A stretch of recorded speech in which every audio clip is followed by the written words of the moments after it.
Taus-pusong pasasalamat ang pinaaabot ng lead stars ng Dirty Linen na sina Janine Gutierrez at Sanjo Marudo para sa walang sawang suporta sa nalalapit na pagtatapos ng kanilang teleserye.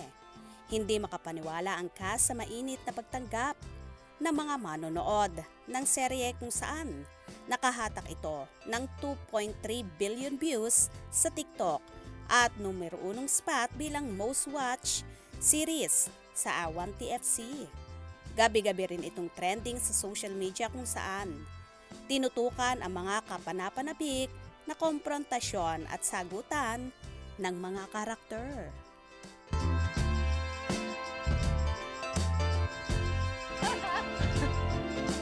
Ayaw ka! Hindi ginusto ng mami ko ang nangyari sa kanya! Hindi niya ginusto yun! Yung demonyong asawa mo ang kumakasal sa kanya! Di ba bakit? O pagkatapos, ano, tutulungan mo siya? Ha? Imposible! Imposible!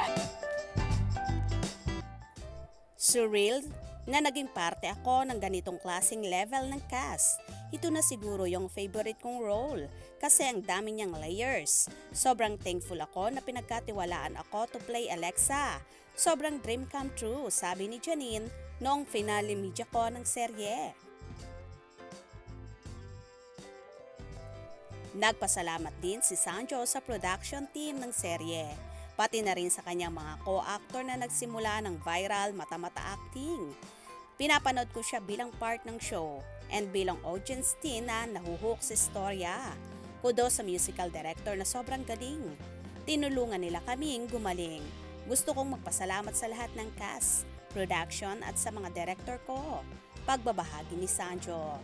Samantala, papunta ng Amerika sina Janine, Sanjo, Seth Fidelian, Francine Diaz, John Arcilia at Tessie Tomas, kasama si Jed Madela para magpasalamat sa mga manonood na tumangkilik sa Dirty Linen.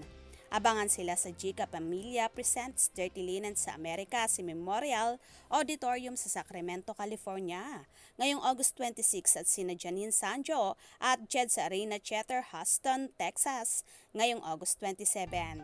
Sa pagtatapos ng Dirty Linen ngayong linggo, sunod-sunod na pasabog na revelasyon ang dapat abangan ng mga manonood.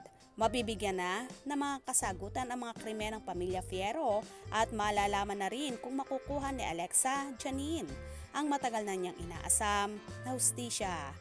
Mapapanood ang finale ng Dirty Linen sa Agosto 25, Biyernes ng 9:30 p.m. sa Kapamilya Channel, A2Z TV, TV5, Awan TFC at Kapamilya Online Live sa YouTube channel at Facebook page ng ABS-CBN.